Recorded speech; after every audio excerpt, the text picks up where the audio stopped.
Welcome back, everyone. It's nothing moves without us, a Black culture podcast. Today, we're talking about the 1967 film "Heat of the Night." In the Heat of the Night, starring Sidney Poitier, Clifford, Poitier. You gotta put some soul into it. Poitier. Poitier. If I have to do that every single time I say Poitier today, you're gonna be like, "Oh, you're gonna be disappointed with Sidney Poitier." I appreciate. I always appreciate effort. So like even the Yeah. effort within itself, I'd be like, yeah, that's dope. My mic is coming in low. Let me see. Try that. All right. Sorry. No worries. Yeah. So what's up? How's everything been? How's your week been going? Everything's pretty, pretty calm, pretty cool, pretty collected. Uh, Trying to think of anything I did fun this weekend. Oh, I discovered that there's a city winery in Manhattan, right near Hudson River Park, which is cool, right? And Nah, I went don't think there. that's cool, but I'm excited to hear you. I'm excited to hear your take on it. Go ahead. It's a city winery, so it's like local wine. So I don't have to go to Long Island, you know. I can just hop on that two train to 14th Street and then, walk four avenues to Hudson River Park and have some all natural wine. So Right. yeah, it's pretty fun. I get that. I think I'm off rip. I'm a snob. I'll just say Hmm. that. Like I'm not a fan of craft beer culture, the American craft beer culture. Hmm. I'm not a fan of box wine, and I'm not a fan of wineries in cities that are like trash or area. Like I don't like having local Manhattan wine doesn't sound appeasing to me, right? The Hudson River is trash, it's polluted air. So like, what are they really like? I'm thinking about the ingredients. Like I think about the ingredients and like like real, not real. I feel like respected food and drink. It's part of like the culture of like where it's grown, like Napa Valley, the Heights, and Italy and all that. Like I think about that, and then when I think about American culture, it's like, yeah, I made this beer in my basement. It's like, oh, okay, that's cool. So It's when I hear a winery in Manhattan, I'm thinking about, again, the ingredients, the pollution in New York, and all the other little things that are factored into like the grapes and how hmm. they made. Yeah. I can't remember how they prepare the grapes, but I went to the New York Botanical Garden a couple weeks ago, and they were having a a sort of wine tasting. So it's different wineries coming from mostly Long Island to kind of give people a taste of what's going on out there as far as the wineries go. So this is like the first winery in New York, but New York City has like the cleanest water in the country. So I'm not too worried about the water, but when I was at the New York Botanical Garden a few weeks ago, we met the guys that make the wine, um, and they were pretty nice, and they were, just telling us about the process, which I honestly cannot remember because I drank a lot of wine that day, um, As you should, right? as I should have. And and then they told us like, yeah, we're the first winery in New York City in Manhattan. So I went to their winery, and apparently they have live music all the time. Dionne Warwick is supposed to perform there, which is also pretty cool. It has an amazing view of the New York City skyline, the New Jersey skyline, which is incredible too. Which who would have thought? And Right. yeah, but it was cool. Uh, I like. It's not box wine, but I it was in a bottle. But I definitely I love I love a smaller, like business. So I do frequent like if I can, I'll frequent like the Bronx Brewery up over where I live, or learning about the City Winery was pretty cool. So I was like, yeah, I'm gonna check it out. It was good. Right. They had food, drinks. It was nice. It was nice. Did you? Like Uh huh. go ahead. I was just gonna say, like, I always want to make it clear that I never knock what other people do. I just like know myself and Mm-hmm. my the like, I appreciate like the culture and the heritage of things. Hmm. And I think that's like what I used to work at Italy in Manhattan. So like and my parents are from Haiti. So like I'm always interested in the culture behind things. Yeah. Being the first of something doesn't always interest me. Like I want to know the culture. I want to know the like. Yesterday I was the CEO of a Fortune 500 company, and today I'm just making wine just because I want to make the world a better place. And like that stuff like that doesn't Uh-huh. motivate me. I like the long heritage, um, and like growing up that way. Like I taste the difference, and I feel like I taste the difference, and learning about the culture and history kind of adds on a different experience for me. Yeah. You got to start somewhere though, right? I know, yeah, yeah, absolutely, absolutely. I Yeah. mean, I think like you said, like some you're African American, right? Hmm. Right.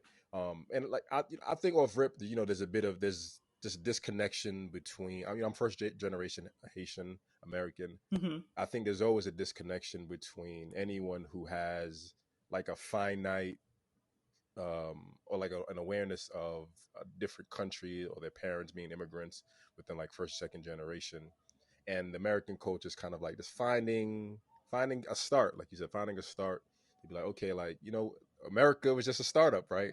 Like we just Yeah. came here as a startup, let's figure it out. So yeah, the idea of it, I think is dope. Yeah. And maybe like 10 years from now, I'd go, I'm like, yeah, it's cool. Let's try it. This You'll New wait York 10 wine thing years. sounds good. Yeah, that's like first and yeah. Yeah. I like that you brought up Dionne Warwick too. I actually took my mom's to a Dionne Warwick concert. It's very randomly. Hmm. She had a pitch like a newspaper cutout of Dionne Warwick on the fridge, and I'm like, you know what? I think like I'm thinking like maybe she wants to go there, so I'm like, like get dressed on Saturday. I'm gonna take you out. So we go to the Warwick concert. It was at Brooklyn College, Hmm. and we're just sitting there. Dionne Warwick like walks up and down the path, and like I watch as we walk past. We had pretty good seats, and mom thanks me. She's excited, and I was like, yeah, I saw the picture on the fridge, so I thought you wanted to go. She was like, no, people just told me that I look like her, so I just put it on the fridge. But like it's we both laughed, but it was still dope Yeah. to just to kind of offer that energy and that experience. So yeah, Yeah. I'm glad I thought about that. That's really I'm glad you brought it up too. that's hilarious. It's also really funny because like after going, because I went with Robert, we're like, we gotta come back. And then he was then I think I was standing in the front of the winery because they have bottles for sale, and I'm talking to one of the salespeople, and he comes out and he's like, the Bacon brothers are gonna be here soon. And I was like, who are the Bacon brothers? He was like, Kevin Bacon and his brother. And I was like, well, we gotta come back.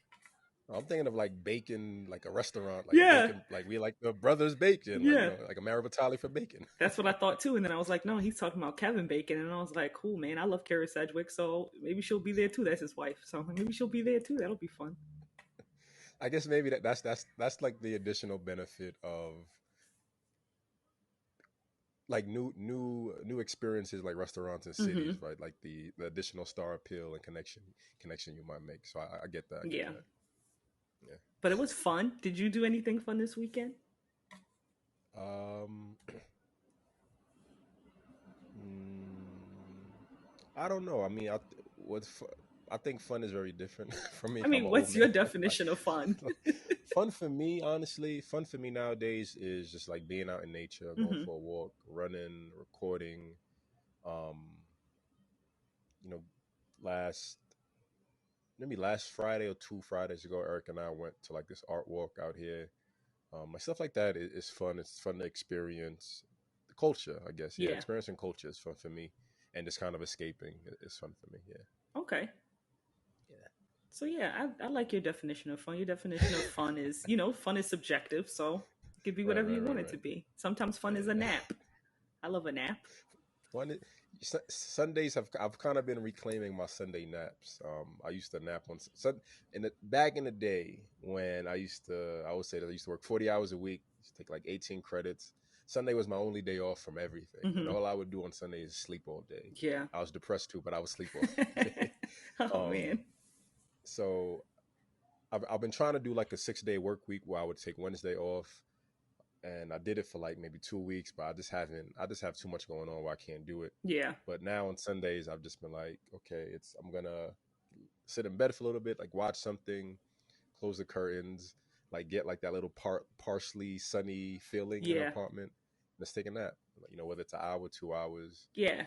just refresh, and it makes it helps the week start off a lot easier. Yeah, you create like a cocoon of comfort, a comfort I like cocoon. that cocoon of comfort. I Yeah, love that. I love and then you use that like I mean I try and do that too at least. I'm not a big napper, uh, but now I'm trying to get more naps in because by the time 8 p.m. 9 p.m. hits, I'm exhausted, and I'm like that. I want to stay up because I trying to take advantage of as much time I have like for leisure as possible, and that doesn't usually constitute for me sleeping, whether it's just like having a conversation with my boyfriend, chatting with my mom, or whatever. I don't want to be in bed at 9 o'clock. That makes me feel like I'm 80 years old. So I got to take my nap in the middle of It's the funny. day like a 7 year old. I don't even mind that. I'm okay with going to bed at like 8 or 9. I like waking up with the sun. Hmm. Um, right now I'm waking up around like 6:30, 6:47. Usually in the summer I try to wake up around 5:30. Yeah. Like going early morning runs because it's a lot cooler also, and like physically I really enjoy. I like being a morning person. Right. I used to hate it growing up, but readjusting life and rethinking, like reclaiming ownership of my life, waking up in the morning and like seeing the full transition of the day, seeing the sunrise, like all that is just like it's a very humbling experience. Yeah. So I'm trying to incorporate it more into these few summer months. Yeah, I get it because I So I did, yeah. definitely watch the sunrise in the morning too. It right if it's rising at 6:30 because that's what time I have to be up for work. So That's good. on the weekends I'm like let me sleep until 9. My sleeping in on the weekends are like 7:30, Whew. 7:38. Yeah. Like once I'm up, like I can't, I won't go back to sleep. Like I'm up, I'll probably go lay on the couch for a little Uh huh. bit. Sometimes I read. Sometimes I go on the balcony and read for a little bit. Mm-hmm. And like Gus or Gustav Goose goose. joins me out there. Gus joins me out there, and it's like, all right, time to start the day. Yeah, I get it. Um. So yo, in the heat of the night, 1967, starring Sidney Poitier. Poitier. Um, I asked you earlier before we jumped on, like, how did you feel about the film? What was your full response going to be? My response is, damn, racism is annoying. You know what I mean? I love that. It's so I love that. I annoying. love That's that. I love the that's the vibe I got from the entire movie. It was just like, damn, this guy who was Sidney Poitier, Virgil Tibbs, is just trying to do a job, and every time he's trying to do this job, here comes racism just creeping in on him all the time. So I was just like, wow, this racism is annoying as hell. I love your growth because you see it as just racism. I see it as like whiteness. I don't know if you're saying racism, or do you feel like you're saying racism to be PC, or did you, like, while watching it, just view it as racism generally? Did you see it as individual races doing it to each It was other? definitely just, I think, generally just overall racism, where with in every way of the word, like in every way of the word, because from the moment uh, Virgil Tibbs steps off that train in Sparta, Mississippi, he cannot catch a break. So it's definitely, to me, I think, just overt racism. Uh, Lots to do with like white supremacy, um, and whiteness. I feel like all those things are sort of like connected in a way. So I just, yeah, it was just that annoying ass racism. From literally from the minute the movie started to the minute that movie ended, I was just kind of like, So I feel like that'll be an interesting angle, the way we kind of describe it. mm-hmm. Except for me, a lot of it is just founded on looking at it, understanding that the actions are racist, but for me, knowing that it is part of just the historically what the white experience has been, and I think what Sidney Poitier, Virgil Tibbs, I'll get into character. What Virgil Tibbs represents in this movie is just like the height of the black experience. like you said, as soon as he steps off the train, it it it's just an issue, Yeah. right? Heat of the Night premiered 1967. It features Sidney Poitier as Detective Virgil Tibbs, Rod Steiger as Chief Bill Gillespie, Warren Oates as Officer Sam Wood, Lee Grant as Mrs. Colbert, and a bunch of other cast members. Like you said, it's in Sparta, Mississippi, but I think it was actually filmed in Sparta, Illinois. Um, you know, overall, I love the setup for this for the movie. It feels very reminiscent of. I felt like I was a kid. I felt like I was like a early Mm-hmm. teen, like watching a movie from like the '90s and '80s for the first time. And it took me a while to process that, yo, this is 1967, right? Like it's not too far away. It's far away, but it's not too far Yeah. away. And like the opening scene, it's like so much dope things. I loved Yeah. about it in terms of just like the blackness that's incorporated into it.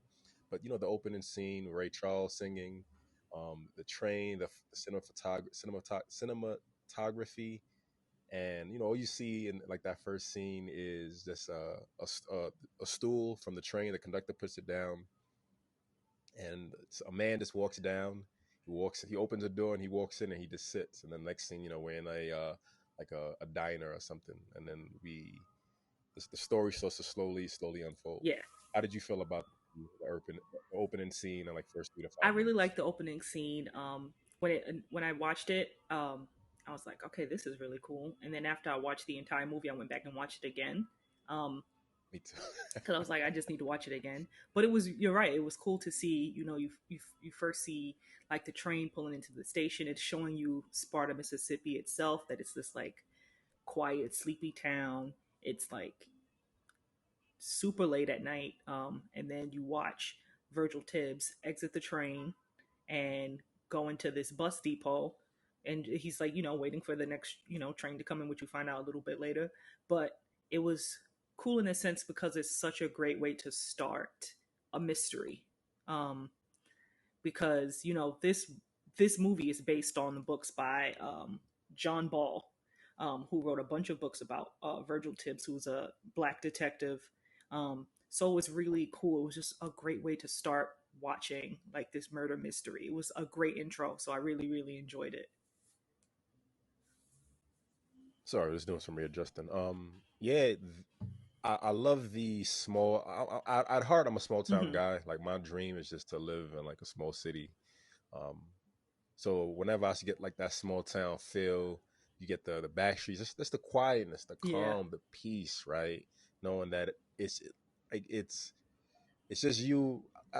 I enjoy the isolation of just like it's just me and the universe Right. sometimes, right? Like small town kind of gives you that feel. You get to interact with people like when you want, but again, like going back to the imagery and like that small, they say lazy town, like lazy town feel, but it isn't lazy. It's just like more Right. relaxed. I really love um, how they portrayed it in those opening scenes.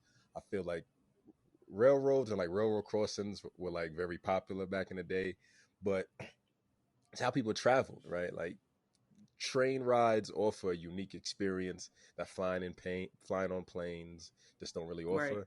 And the train ride, like you said, as soon as you step out on that train, anything and everything can happen Exactly. because like there's like this limited, uh, first of the train ride is like it takes you like to the backwoods of like the small pockets of the country.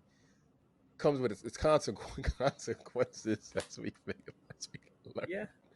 but it allows you just to gain these unique experiences that flying on a plane or driving directly just never Right. offer. Yeah, exactly. Because when you're on a plane, the plane doesn't stop in a small town, so you can get a sandwich and wait for your connecting flight. You're in another airport with a bunch of people. Here, you have, it's Sidney Poitier, his character, Virgil.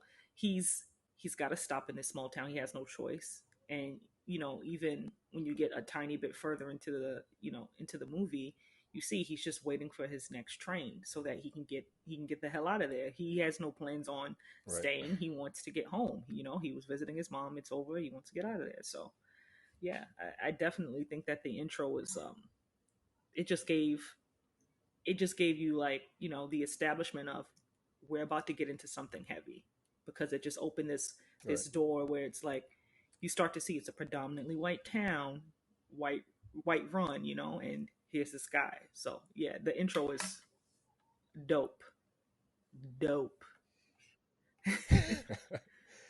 I'm trying to find out exactly when it premiered, what month? August Yep, 2nd. August Okay, 2nd. so 1967. Cool, thank you. So August, sorry, 1967 is interesting year. It's at the height of the civil rights movement. The Vietnam War was going on. Um, Ronald Reagan just became president. I'm just looking at a few 1967 facts from Mm-hmm. Wikipedia. Let's see. NBA was formed. April 4th, Martin Luther King denounces the Vietnam War. Let's see. The Outsiders is published. Did you ever read the book The Outsiders? By S.E. Hinton, right? Yeah. Yes, Let's I see. believe so. A Yeah, very, yeah, very yeah. long time ago. And watching this movie and just learning that The Outsiders came out around that time, I'm wondering. I'm trying to remember if there was any like racism in the Outsiders. Probably. Um, do you remember? Okay, probably. Uh, we got race riot in Tampa. Let's see what's going on. Buffalo race riot. So, all right. So June 11th. Actually, I'll go through all the race related stuff. June 11th, a race riot in Tampa after the shooting death of Martin Chambers by police while allegedly robbing a camera store. June 26th, the Buffalo race riot. July 19th, a race riot in Minneapolis. July 30th, a race riot begins in Milwaukee. August 1st, a race riots in the United States spread to Washington, D.C.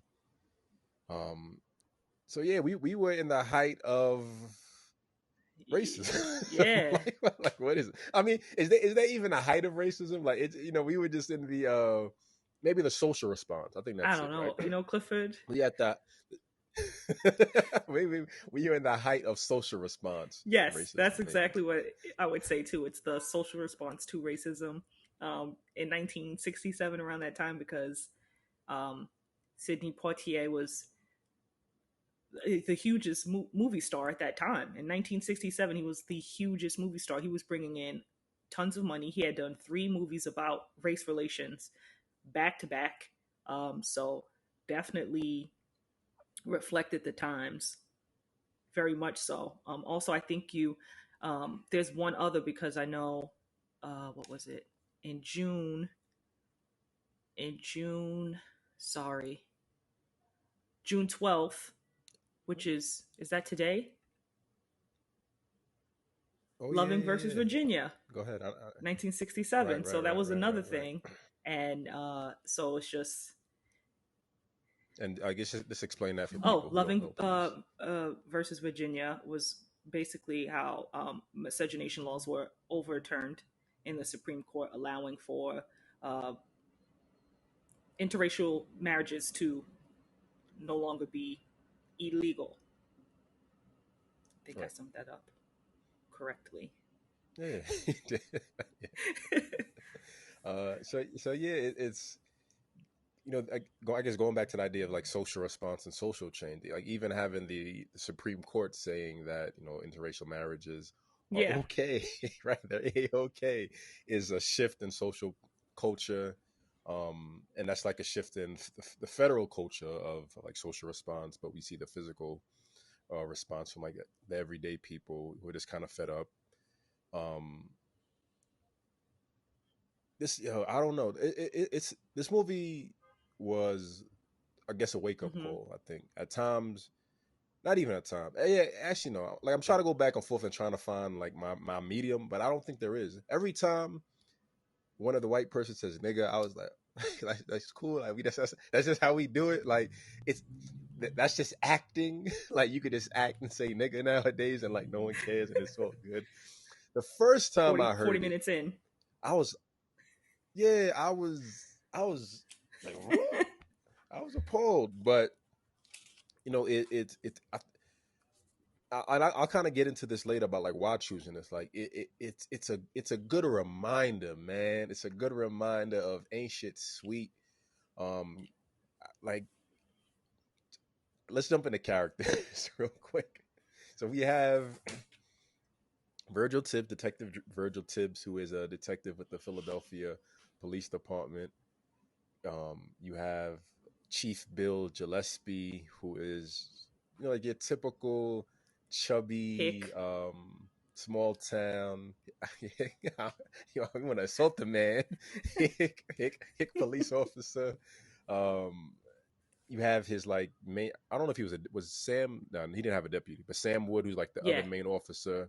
Everyone's just kind of closed minded, and they they their bigotry knows no bounds, right? Their bigotry knows no bounds, and they have very limited awareness into what's going on. At times, it feels like you don't know if they're corrupt or just incompetent, right? And you end up realizing that they just it's a little bit of both. Actually, it's a little bit of both, but I think the incompetence is kind Outweighs. of the Yeah, standard, it right? outweighs. So, like, in the early opening scene, we talked about Detective Tibbs sitting in the train station waiting for his next train. Officer Sam Woods is just driving through town. He catches what's her name? Um, Dolores Dolores Purdy. Purdy, who likes to do a little peep show late at night, walking around naked with her titties out. Um, Yeah. I always say this, man, like breast in like the 60s and 70s were like I think the peak breast of society. I know this is unrelated. I'll probably edit this out. But anyway, um I'll edit it. So yeah, he does his little he watches it, he's driving through like Main Street. Sees a dead body. He calls everyone he needs to, calls Chief Gillespie, and Mm-hmm. Gillespie tells him to go around town, look for anyone who doesn't belong. He goes to this train station, and who does he see? He sees a black man. Automatically, black man, you don't belong here. And then they taking him as a suspect, right? Off rip. This Yeah. I got him, boss. I got him, boss. Yeah. I it's just I wanted to touch on what you said about like incompetence in this. The only other incompetent police force that I can think of that's fictional is the police station, the police department from Woodsboro in the Scream movies. It's just, how have you not figured this out yet? Like, why are you guys so bad at this job? They just grab anybody off the street and they're like, this is the person. And it's like, oh, this wasn't okay. It's this person then. And it's just, no kind of investigation is being done. I think it's they're not used to having such high profile crimes happen in their city. So it's just like, we need to get this over with and done so people don't have to worry about it anymore, and we can be like, case closed, and like move on with our lives. And they are pretty much every step of the way. Virgil Tibbs, not Gibbs, my goodness. Virgil Tibbs is just kind of like, no, you guys are doing this so wrong. It's just not the right way to do this at all. But I don't know. Yeah, this police department was terrible. Rod Steiger, who plays Bill Gillespie, is I believe he got nominated for an Oscar for this And movie, he won. and I have to say it's, Yeah. yeah, he won, and it is absolutely well deserved because he played that role to a T. Like, there was not a time that I did not want to like punch this guy's lights out. On top of the gum chewing, the casual racism. I've Oh never god, it seen was anyone chew gum nonstop. like that in my life. It was, I I have. was, really? Like, damn. He was like, So I think he only stopped once when he had like a realization. He was just kind of like, and that was it. And then every other time he was chewing for 1 hour, 50 minutes, just chewing. It's probably the same piece of gum. It's no way it tastes like anything anymore. But it was just the worst. yeah.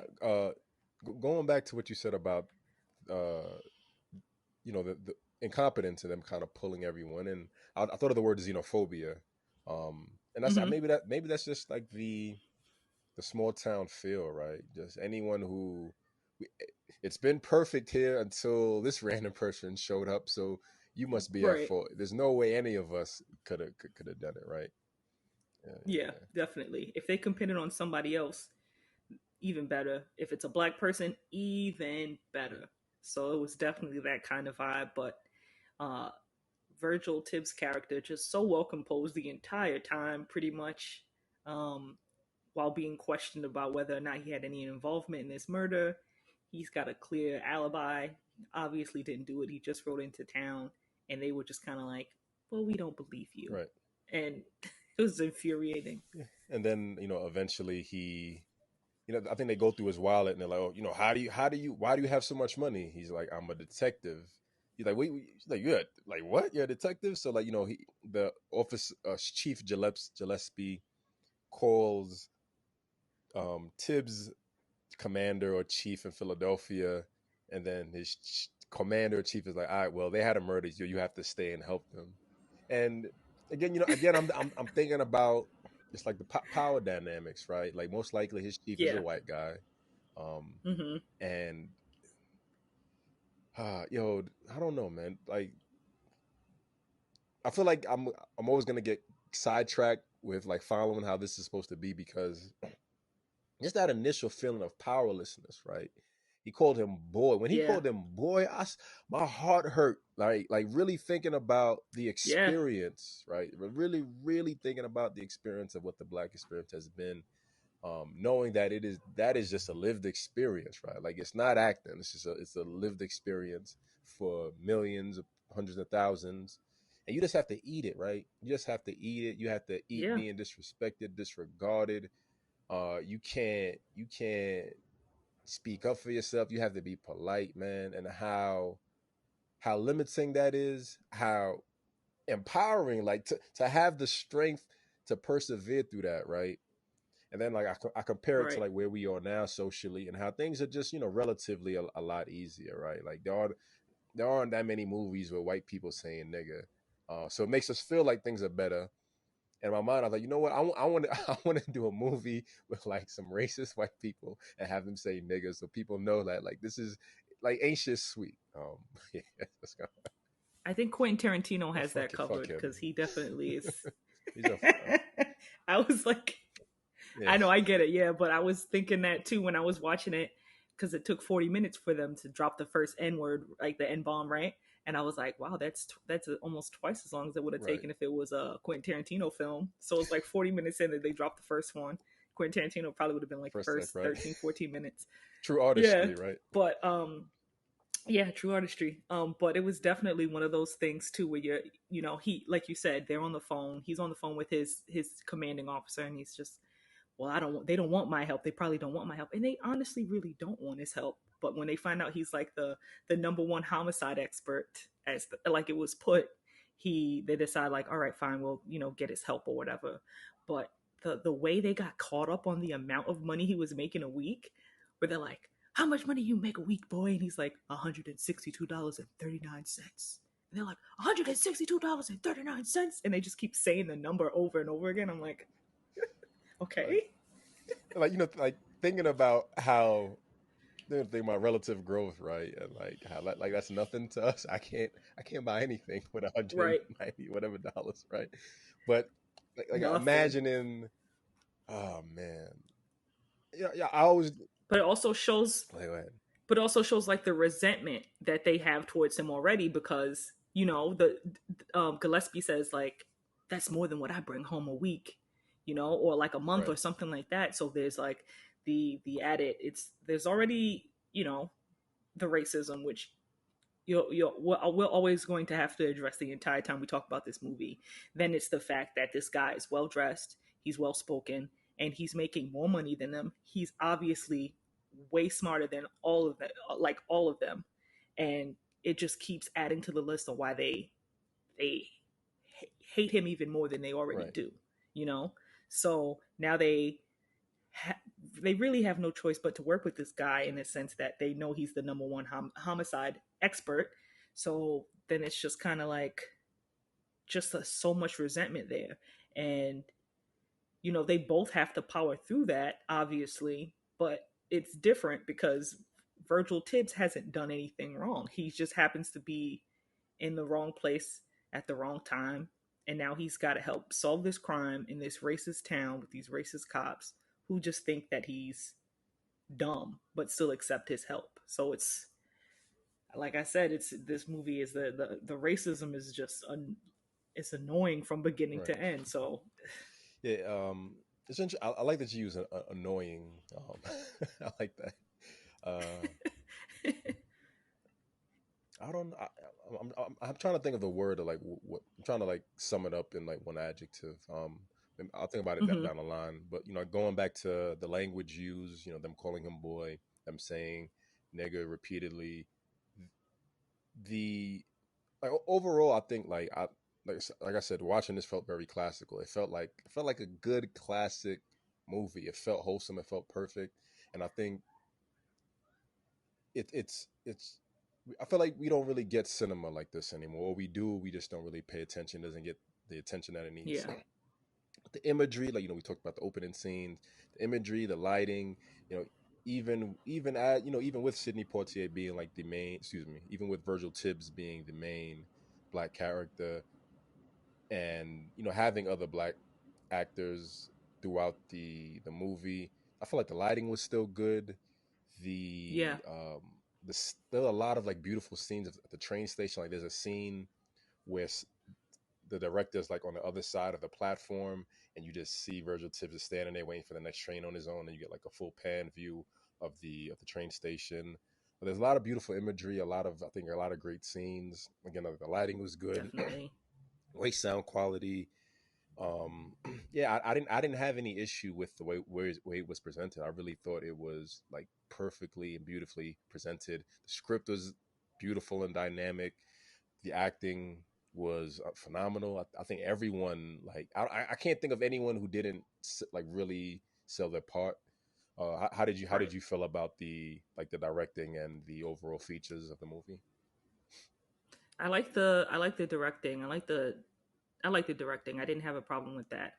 There were some problems I had kind of with the story. I felt like towards the end it might have been a little bit all over the place, because they're trying to figure out this murder, and then I think finding out why this happened at the end, like what happens at the end of the movie um, with everything that happens. I don't want to give it away too soon, but it felt, I don't know, I thought it felt like a little bit lazy how they figured out how all this happened.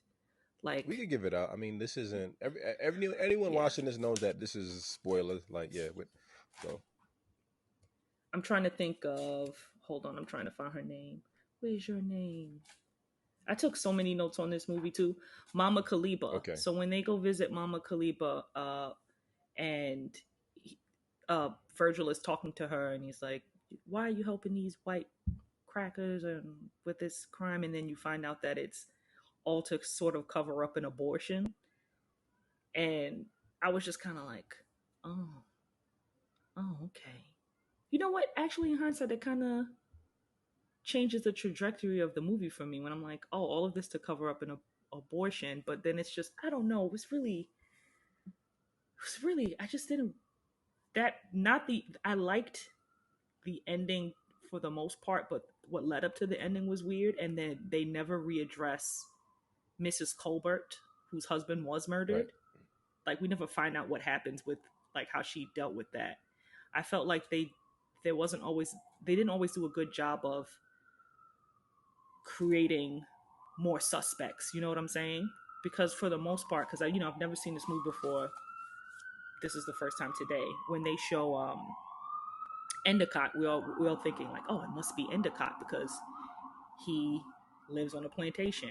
He has all these black people picking cotton for him. He thinks very low of black people in general, but he doesn't think he does. You know what I'm saying? He thinks he's doing a favor for black people, and we pointed so much heavily at him. I think that there should have been more suspects. You know what I mean? Like, usually when you get a murder mystery, there's like tons of suspects. You're like, who could it be? Like, who is it? And then with this, it was just like it was either Endicott or it was a complete surprise. Yeah, So I don't think I like that so much. I, I kind of feel like it being a small town, right? There really aren't, going back Mm-hmm. to the idea of xenophobia, right? There really aren't that many suspects. And Tibbs admits that he focused on Endicott out of his own personal biases. So Endicott was really Right. never a suspect. It's like I feel Mm-hmm. like it's funny. Someone asked me about reverse racism on TikTok the other day, which I don't believe in. Racism is just racism. But I think what on a very low layer, right? What Tibbs was dealing with in terms of racism, he he offered that projection towards Endicott because he sees this plantation, he sees this white man, and rich white Mm-hmm. people are criminals. We know they do whatever. They have their hands in the pocket of people. So I feel like there were limited suspects to kind of go off of. The Mr. Was it Colbert? Let me get his correct name. Yeah, Yeah, it was Mr. Mr. Colbert. Colbert, who was murdered. Like it's realistic to think about like business partners or anyone else who has money. Like when someone rich, when someone with money dies, you connect it to other people that they're kind of in cahoots with because there might be some type Right. of business backstabbing. Um, Right. but then we get the long drawn out version, which is like you talked about Yeah. it just being in a sense abortion related. Um, Yeah. which I feel like there should have been more, but I think back in those days it's just you don't want your sister, your mother, whoever, any female in your family being viewed as like the town whore. Like that's a Yeah. defilement within its name. I don't remember if they brought up religion throughout the movie, but They well, they I don't think they really brought up religion in the movie at all. okay, But the I think with the Endicott thing, like it almost made sense that he would be a suspect because so Mr. Colbert moves to this small town in Sparta, this small town Sparta, Mississippi, and he's gonna he's gonna build a factory. And everyone's like, when they find him, they're like, oh, they murdered that nice businessman who's gonna bring us jobs. And there was also the rumor that when he did bring the factory, half of the jobs at the factory were going to go to coloreds, were going to go to black people. And when I heard that, I was like, now it makes sense to me why they would think Endicott would do it. right. Endicott works on a plantation where he has people picking, black people specifically, picking cotton, right? And if this factory job comes into town, who's going to pick the cotton? If half of the jobs in the factory are promised to black people, Right. there won't be anyone. And then there was a conversation he has with Mr. Endicott has with Tibbs, where he's like, "Oh, what kind of flowers do you like? Do you like flowers?" And they're talking about orchids, and then Tibbs says that he likes epiphytics, and uh, what's his name? Endicott says something along the lines like, "Oh, you would because they're like Negroes; they need care and feeding." And then you're like, "Oh, okay."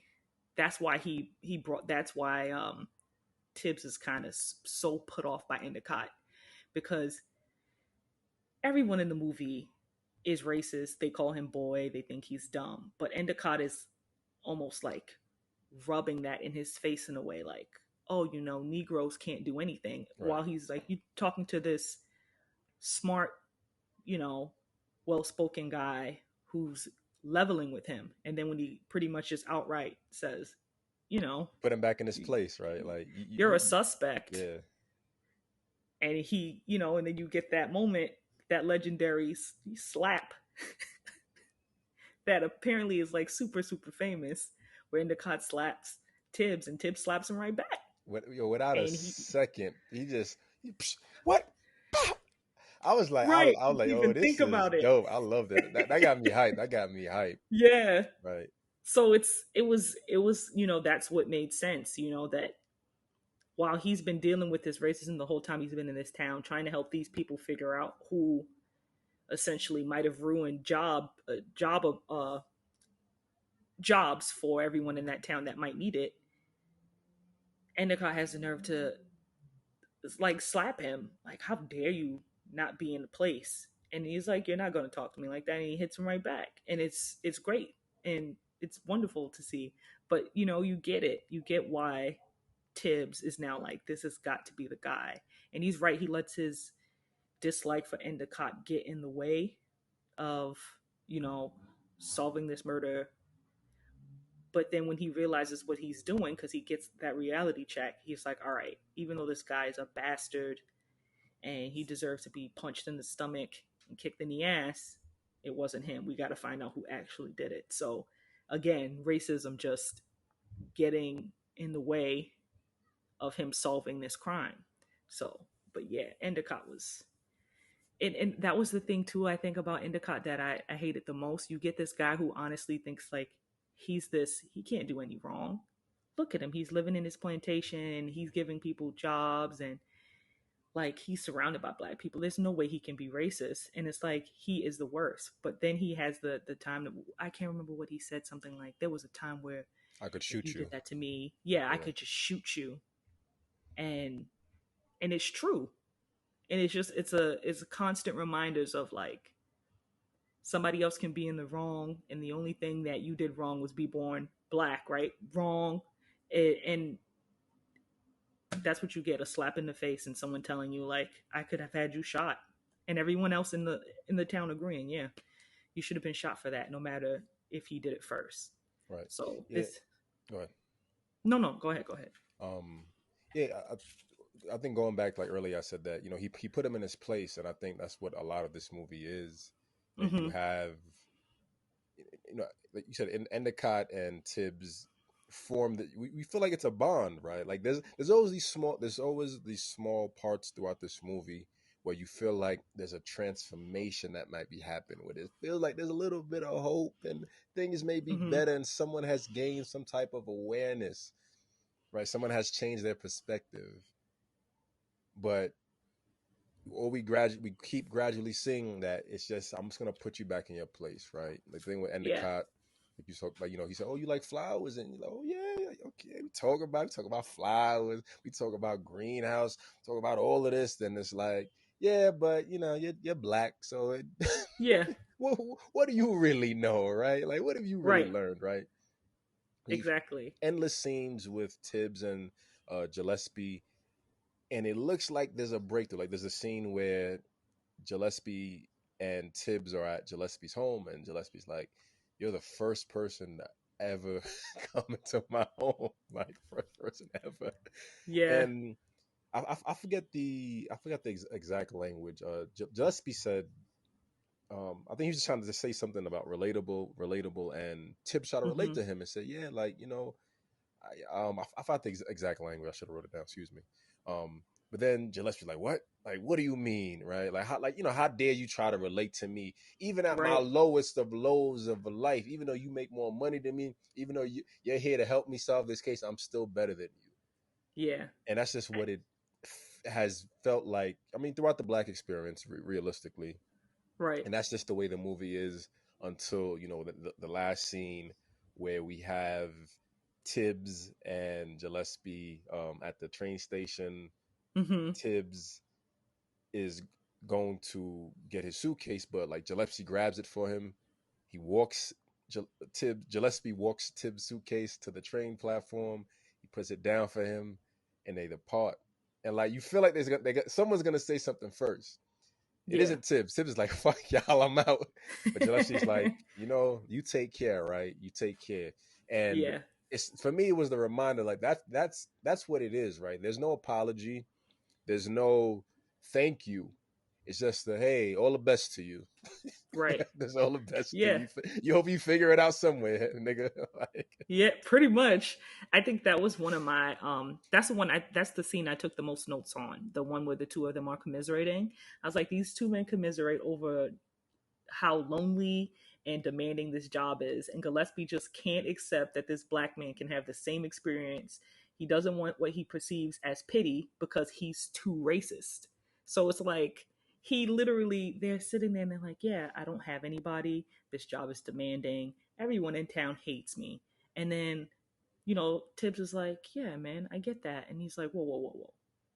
You're black. Like, and it just always gets in the way.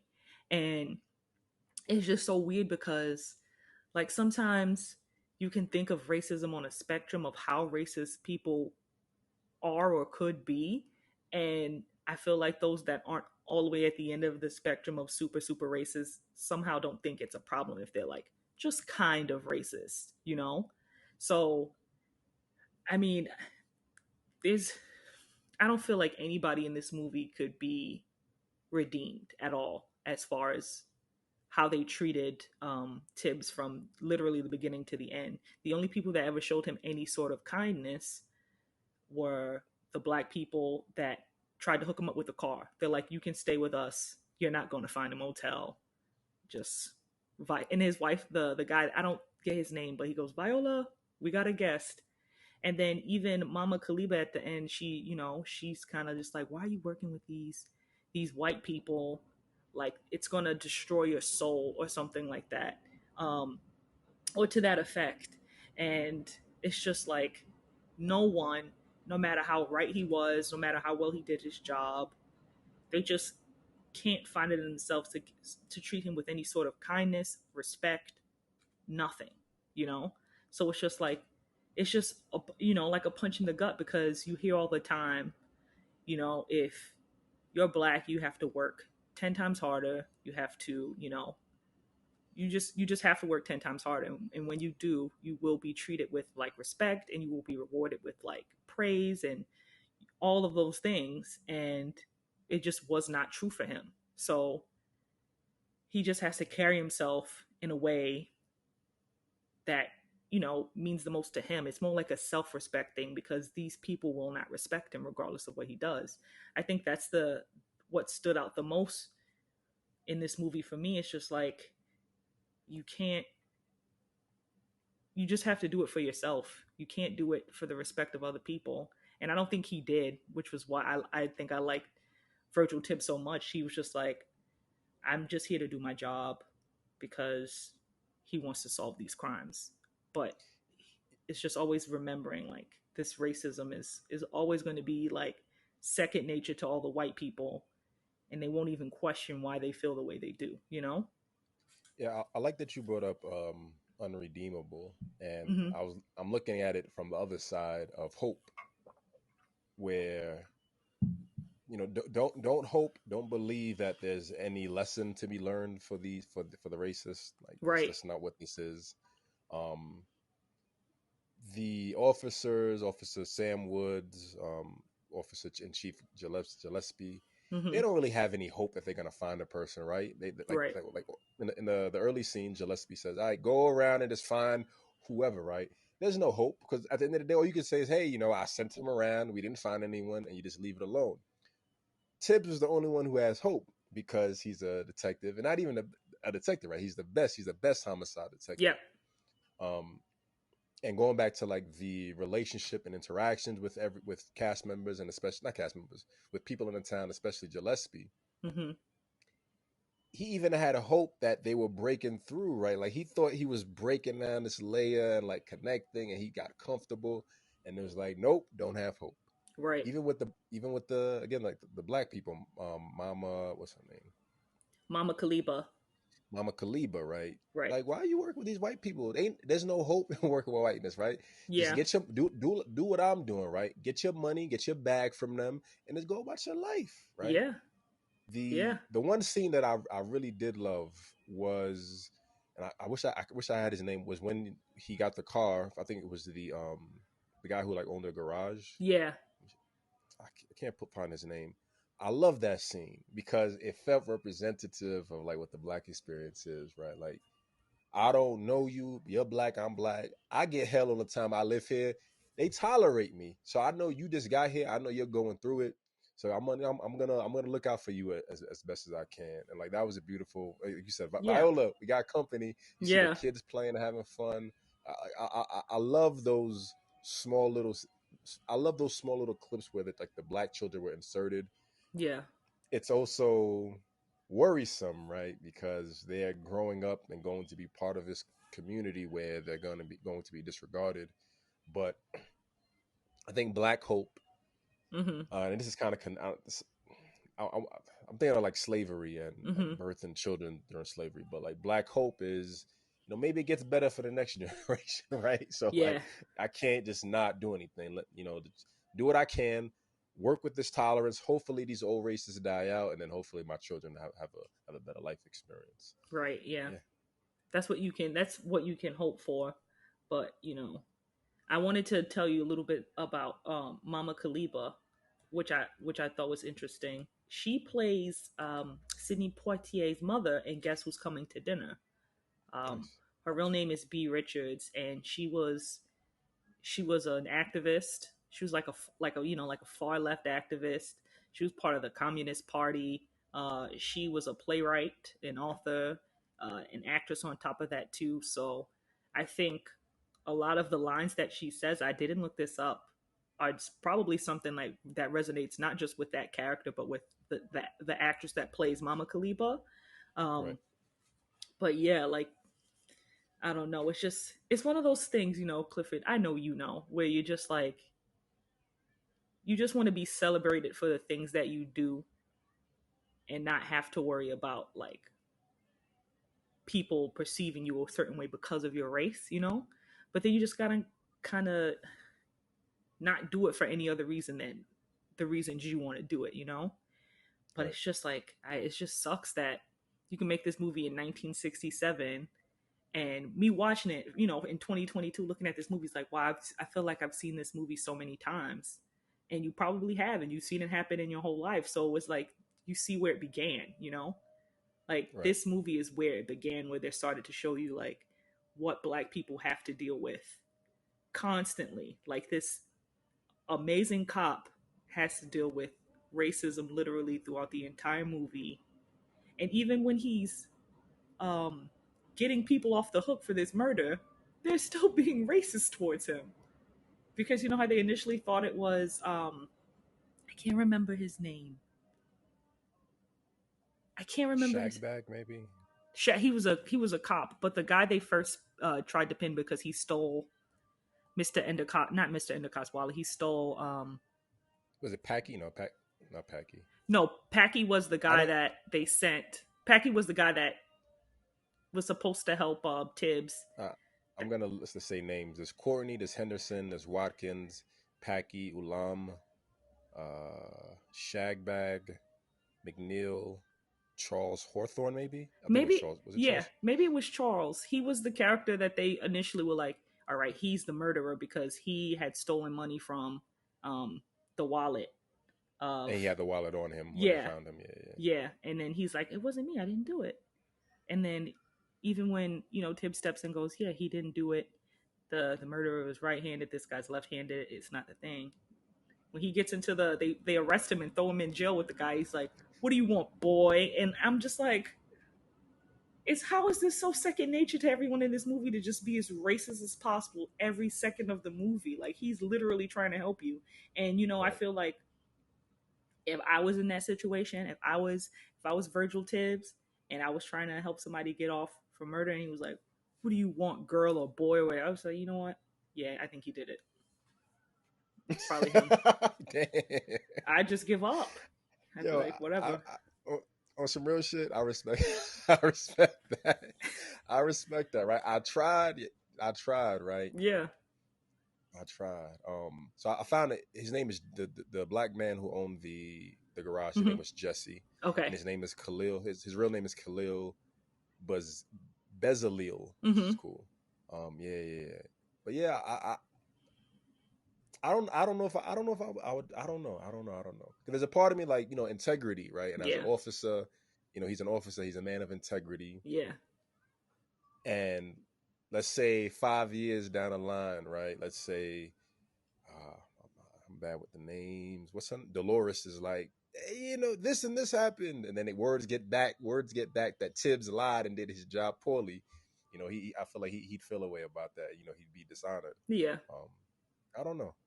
Yeah. Well, so I'll challenge that idea, right? Because a few minutes ago, you said you have to do it for yourself, Yeah. right?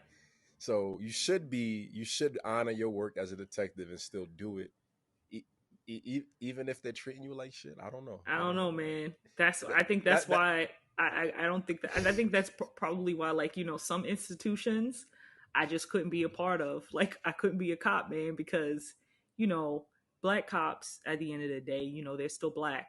So even when you get, like, cops in itself is a brotherhood, and then being a black cop on top of that, it's got to be super rough and super tough. So I know I would definitely never get into that line of work, because there are going to be times where you're challenged, And that challenge might be somebody deciding that's the day they're going to call you the N word, or they're going to spit in your face. And, like, integrity is important to a lot of people, and my integrity is important to me as well.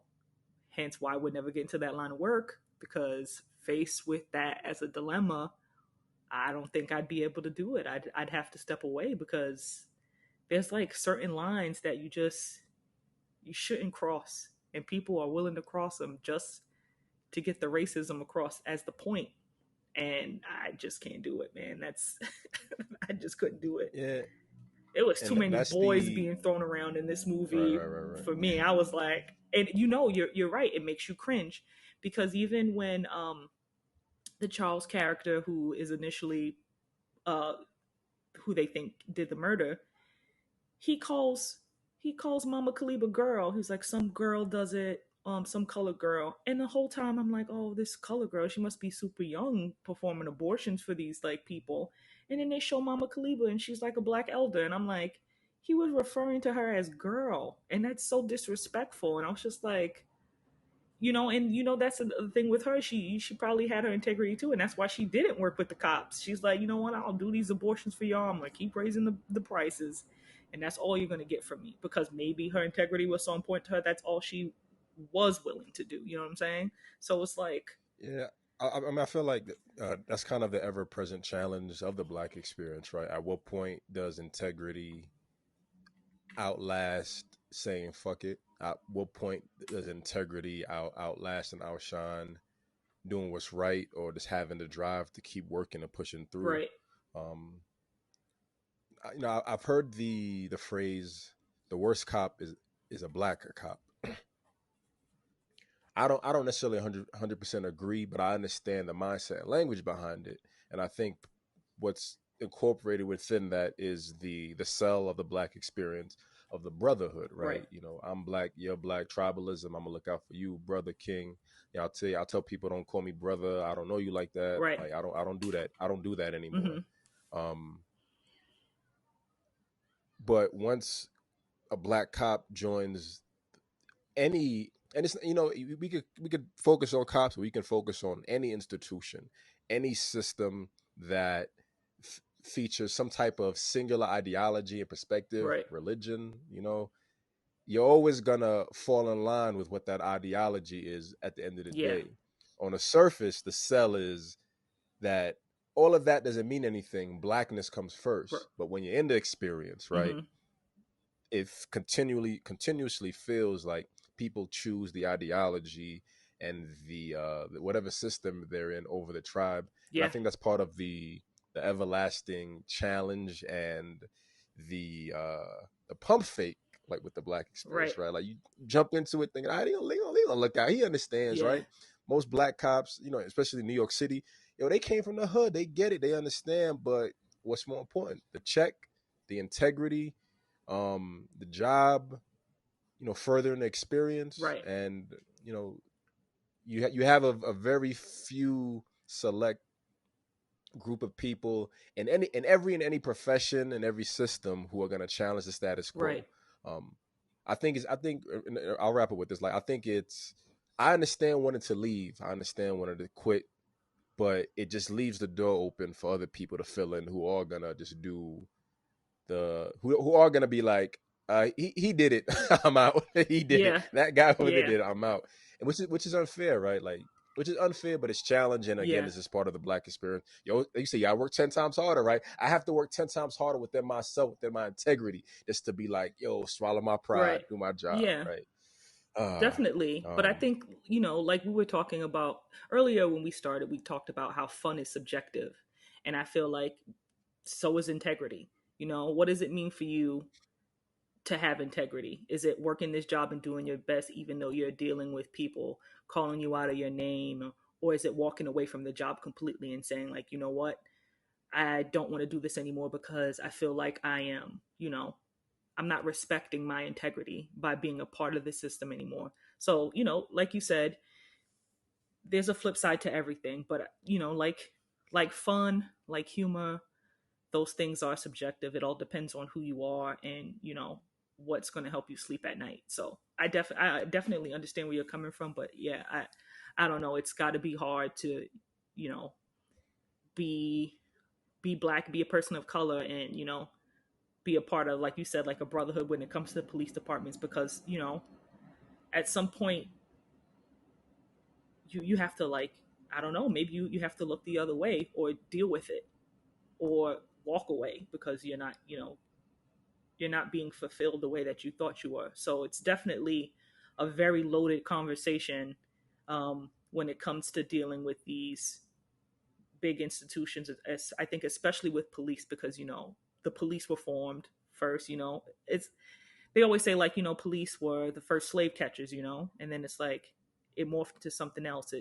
So it's like then you think about how um, slavery was abolished, but then now prisons exist and they're for-profit prisons, and majority of the people being put in these prisons are black.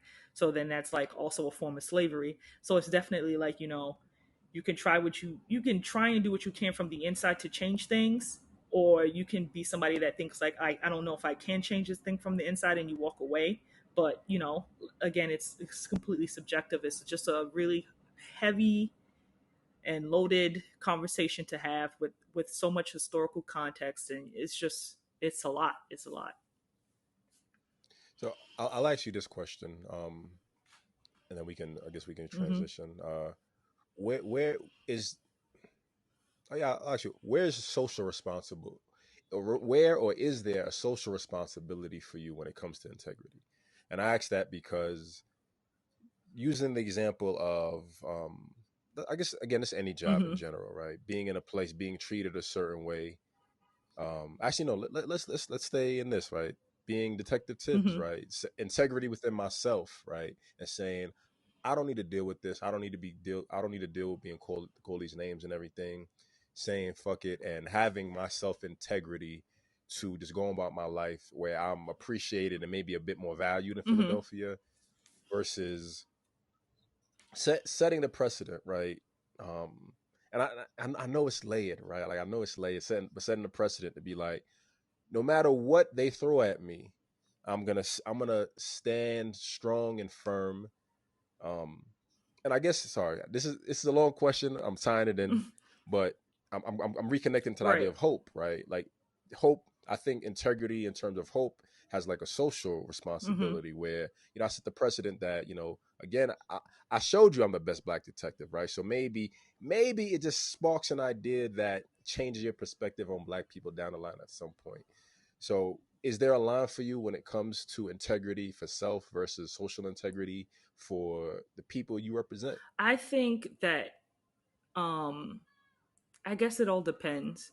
I think it's like you said, a layered question, especially if you're a black person, is that I have to somehow, I don't think that it's my responsibility to show white people that not all black people are a certain way, because it's just crazy to me to think that you would think this about this, you would think this way about a whole group of people based on nothing in the first place.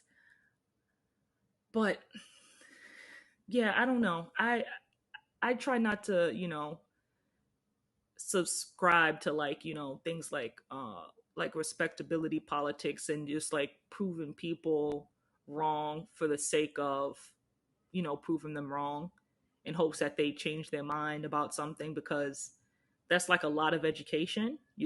I would have to have raised you to do that, and it's not my responsibility to, like, raise anybody.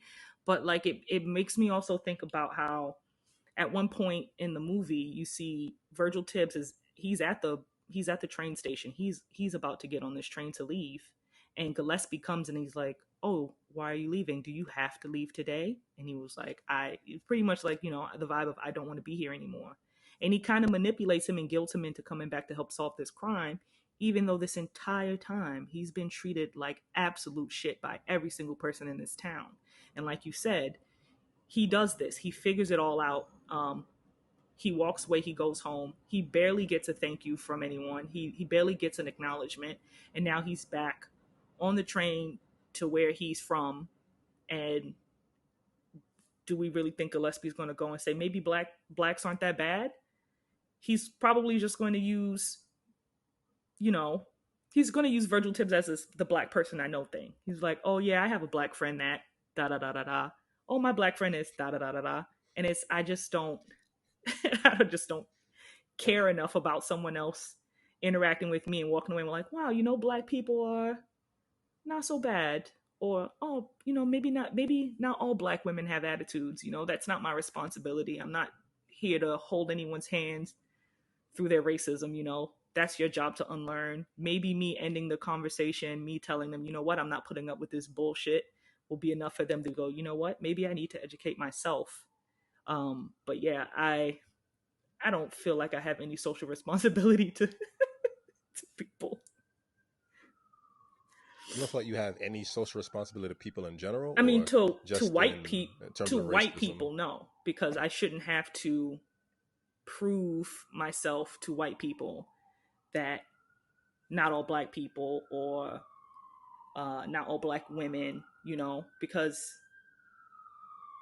that's insane to me. That's so much more work I have to do for them to be comfortable. Um, Really? See, I don't view it as interest, as a comfort, or like mm-hmm, appeasement. Like I use the word of an idea, like sparking the initial idea. Like throughout in the heat of the night, there's scenes where you just have rowdy white people. Like there's a scene where those white men are in that right. car, and they're chasing Tibbs down. They're rear-ending him. He ends up in a warehouse, and it's like four of them. One of them has excuse me. One of them has Yeah. brass knuckles. Another has like a crowbar, and they about to wash. They getting ready to wash him up, but he's fighting back. He's like, nah, like you're gonna have to earn this Right. body if you want it. You're gonna have Right. to earn it. And Gillespie comes in and is like, yo, break it up, get the fuck out of here. He punches the guy in the stomach. Like on one level, right? There's some type of, I'll talk about the idea and sparking the idea. Like there's some level of redemption, I I think, in don't that, think right? so. Like if he did, well, if he didn't Mm-hmm. care, like if someone like Gillespie didn't care, if he didn't care, he would have just been like, boom, right? If Gillespie didn't care, he wouldn't have wanted. And granted, I understand that it's Right. fictional, right? But that's in terms of Mm-hmm. action, right? If someone is like, if he's on the end spectrum of racist, he don't give a fuck about niggas. He'd be like, all right, he I tried my best, right? I Mm-hmm. tried my best. They caught him, they killed him. But I think we talk about representation matters, right? To me, representation isn't necessarily educating you or directly Right. showing you. I'm just existing. I'm doing what I need to do. And like you said, right, it's not my responsibility to tell you, but if I'm doing my part, the goal, the hope is that someone is consciously aware of it and seeing it and being like, and unlearning some of the Right. negativity they had. It's not the standard. It Yeah. doesn't work in all aspects. But I think just the existence within itself and showing the different forms of representation, it slowly trickles away. It adds into like the Mm-hmm. influencing, and the goal is that the more you see other people doing it, the the more likely your perspective is to change. And I'll end this section with this last part.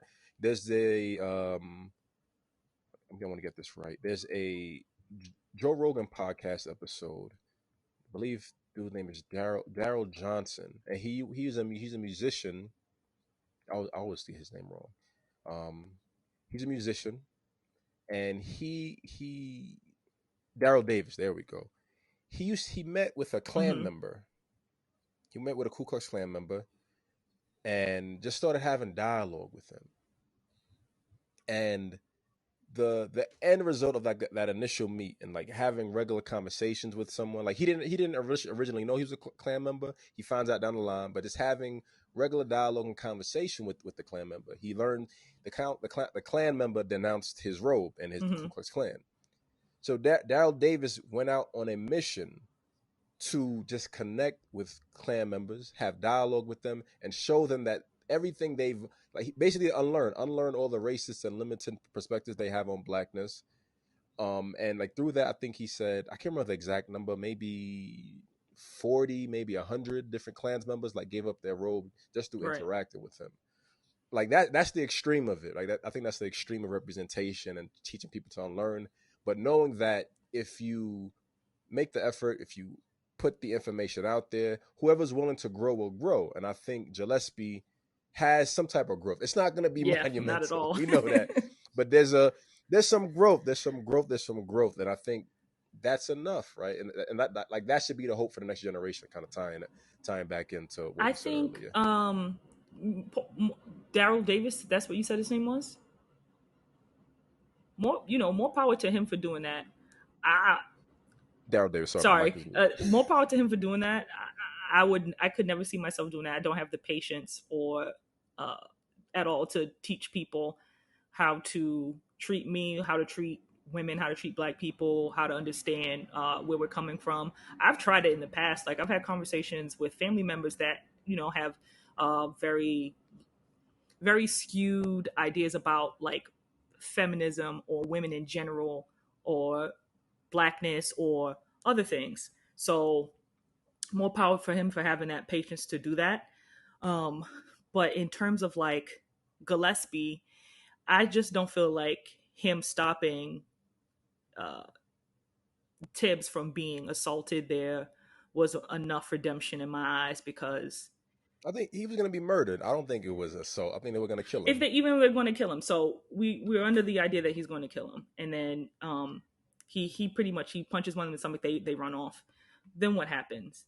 They come back with like instead of four of them now it's eight of them, and they attempt to do the exact same thing.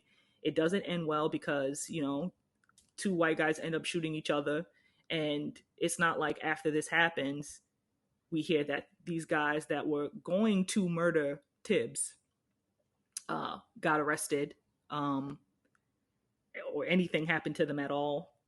They just went about their lives living in this town that's still super racist. We don't know that. But we don't know that. Like the story cuts off. I feel Exactly, like we don't know that. exactly. So that's where it is. I feel like if it's plainly stated at the end that there was some sort of punishment, some sort of education or anything of that nature that happened to these guys, that they act as the law when Gillespie doesn't do what they want. Nothing happened. The mayor was like, he wanted that Negro out. We don't hear them, take back any of the bad things they've said, apologize for using it, like calling him a nigger or saying, we don't see any of that. We it's just another day in Virgil Tibbs' life, you know? So I think that was my takeaway from it, at least, was that, you know, Gillespie's just not redeemed enough in my eyes. I mean, like you said, I, racism to me is on a sort of spectrum. He's not the worst it could be, but he's not at all, not guilty of, anything. He's guilty of being racist. And I think there was he's just no redemption in my eyes for these characters because they don't seem to learn anything. I think maybe, I don't know, Gillespie might learn like, all right, maybe not all black people are stupid or useless, but at the end of the day, there's still like that lingering racism where he couldn't even, you know, he couldn't apologize. He didn't. Nothing was done. Nothing was done. You know. All right. I mean, my only last point to this is that growth is. I think we have to look. I think in all terms of growth, right? You have to look at the small Mm-hmm. wins, right? I think looking at Gillespie's, you've been saying his name correctly, Gillespie's Mm-hmm. character, it's a small win. I feel like what you're describing is a big win, right? Like a racist apologizing, that's a big win. That's not realistic, I Mm-hmm. feel. But offering that final, yo, all the best to you, right? That's a little something, right? That's a little something. Um, But but so I'll sorry, go but ahead. look at all the bullshit that Virgil Tibbs had to go through to sort of teach Gillespie a lesson about racism. Like, Right, but that you have to break people down, right? Like it's not. I don't think it's realistic to. I mean, granted, again, like granted, this is a movie. It's what maybe 3, 4 days. if I lived 50 years of my life being a Mm-hmm. racist, I'm not going to interact with a black person for 4 days and be like, oh, love, Yeah. black people look good. Like, nah, I'm gonna still feel what I feel, and I may remember those moments. And if I have more interactions with other black people, like if he has other interactions with Jesse, he'll everything is just programmatic, programmed Uh-huh. learning, right? You're just conditioned, and it just tweaks just a little bit of something. It's just a little Yeah. bit, right? And I think that little bit is sometimes it's just enough for what it is at the Yeah. time.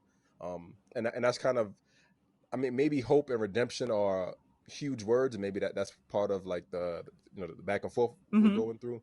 But I think it sparks just enough to show some potential. There it is. There's Okay. potential I there. see.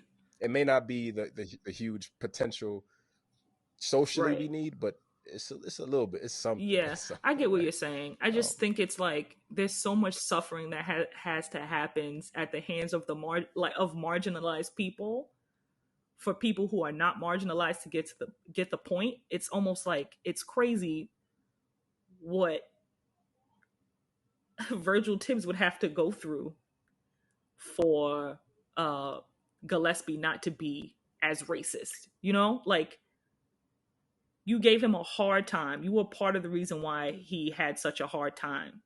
And I think like that's just a lot. That's just a lot of work.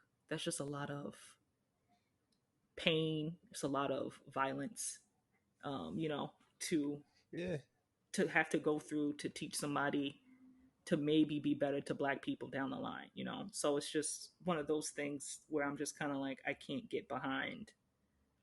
I just don't believe there's any redemption for that character, but I definitely understand what you're saying. Like it should be a step in the right direction for Gillespie to maybe better relations with black people in that town, but without people to I don't know. It's a lot. It's a lot. okay. um, so I guess real quick before we Hmm. transition, the soundtrack. I saw Quincy Jones. I was like, Yeah. yo, it's score. So Quincy Jones, he composed, arranged, and he conducted the soundtrack album. Soundtrack is Hmm. fire. You have Heat of the Night. What was that Ray song by Charles. Ray Yeah. Charles? Yeah, Ray Charles. You have Glenn Campbell, Roland Kirk, Boomer and Travis, Bobby Scott, Billy Preston, Ray Brown, Carol Kay. It, and the music just kind of adds on to the feel and the vibe. The song the heat in the heat of the night. It if it's very. I've been talking about the death of hip Hmm. hop, not the death of hip hop, but like black people losing out on hip hop the way, oh, excuse me, the black experience no longer having ownership Hmm. over hip hop, just like they don't have ownership over Right. jazz anymore. And thinking about blues songs about like Ray Charles that really just were about the pain and trauma of the black experience. Black people originate in blues, and how the music is just very timely and it fits in with the culture and the reality of the lived experience of the black Right. experience.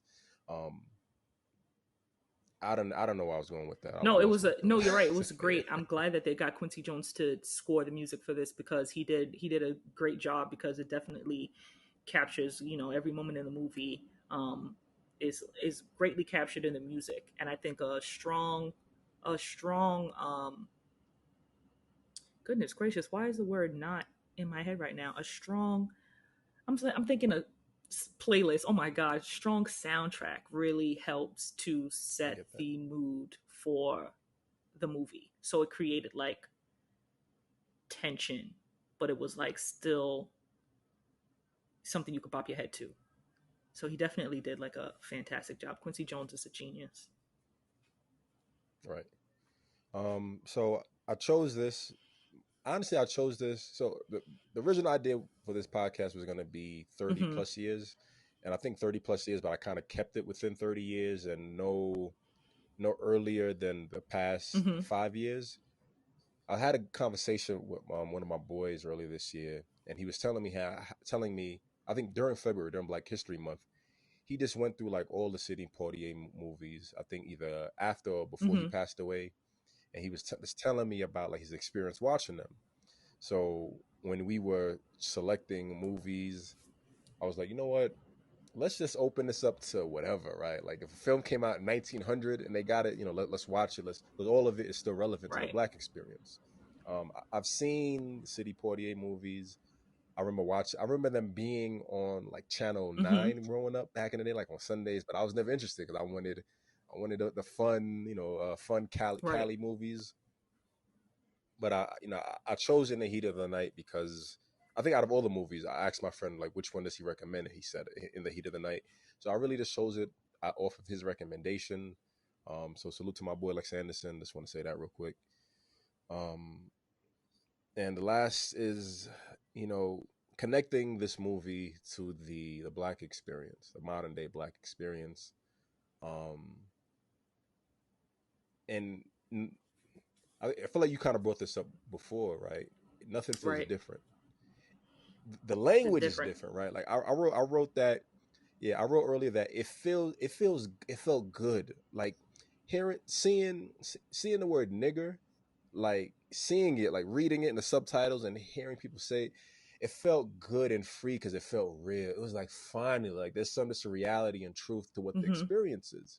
I talk about the relative growth is this disconnection, and you can't say, and the black people can't say it. We shouldn't say it to each other.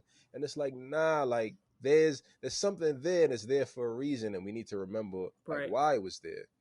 So I understand on one aspect language has evolved, but just the relations, the representation of what the black experience is. Again, the language is different. It's not as hard in your face, but it's Mm-hmm. masked, right? It's things like stop and Yeah. frisk, right? It's or I forgot the exact term for stop and frisk, but there's all these other just unique policies and these code words and having it just be disconnected. So the orders come from the top, and I'm just a foot soldier just doing what I do, and I don't know any better.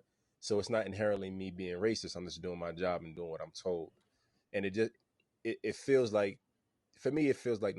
nothing's different. Earlier I talked about I'm a small town guy. I wanna live in a small town. I want to have a main street. I want to walk down the street and say what's up to people. That's like the Mm-hmm. vibe I'm looking for. But the reality is never knowing if that small town might be Sparta, Yeah. Mississippi, right? Because it still Yeah. exists somewhere in this country, right? There's a Sparta, Mississippi that still exists, and that's that's what tells me that the black experience hasn't fully evolved, and knowing that there is no Sparta, Mississippi, where blackness is the Right. dominant race, and the white person, like who's this white person here, Yeah. like nah, it doesn't exist. So like what's your connection to like It's where we are definitely, yeah, the social nowadays? Yeah. aspect still exists. I feel like if In the Heat of the Night was remade in 2022, there wouldn't be much you had to really change about it.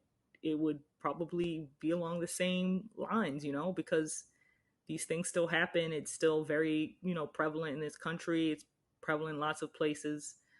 There's still sundown towns in America, which is something I kid just hard to, wrap your head around. So it's it was very, heavy to watch. I feel like heavier to talk about. Um, but in the end, I did enjoy the movie in the sense that I enjoy murder mysteries. And watching Sidney Poitier, do what Sidney Poitier does was great. It was just my first time seeing something with him starring in it, because I really watch things that didn't come out after like 1989. But it was Right. very cool to watch. It was very cool to talk about with you. It makes me want to delve deeper into movies like this with him in it. Just those groundbreaking roles given to black actors, just to you get to see what happens when given the opportunity to showcase what you're about acting wise. So I think that was really cool. It just goes to show you like what happens when you're given the opportunity to be this phenomenal actor.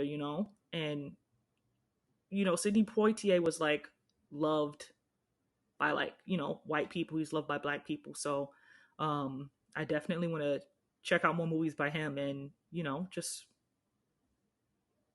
I really liked him in this, so I definitely want to see him in more. I mean, not that he can be in new Yeah, movies because I'm he gonna. passed, but the movies that he has already done. Um, yeah, I definitely plan to check out some more movies too. I just made a crazy connection while you were Hmm. speaking. Um, so earlier we talked about, get this right. We talked about Rod Steiger. He won the Academy Award for Best Actor. He also won the Golden Globe Award for Best Actor in a Motion Picture. Hmm. Sidney Poitier was also up for Best Actor, right? Yeah. It's a cop movie, right? Training. Hmm. Excuse me. I already revealed what I'm gonna say, but In the Heat of Night is a cop movie. Training Yeah. Day, a cop movie. Hmm. Denzel Washington being like, the common everyday, like being a nigga, right? Right. Hmm. Mr. Tibbs is a nigger, but what's Denzel's character name in Training Day? Excuse me. Let me get this right. I couldn't even tell you because honestly, I couldn't Alonzo. watch Training Day. Okay. Alonzo is just a nigga. He's just a really regular everyday nigga. Sidney Hmm. Poitier doesn't get best actor for dealing with what he did, dealing with that energy and training in, excuse me, in Heat of the Night. But Denzel gets the best actor, leading actor for Training Day, just for like being on some nigga shit. And again, for me, the scene, the connection, the disrespect, the disregard on what's worthy, right? Being a Right. black man who takes white abuse, no one gives a fuck about that. Yeah, whatever.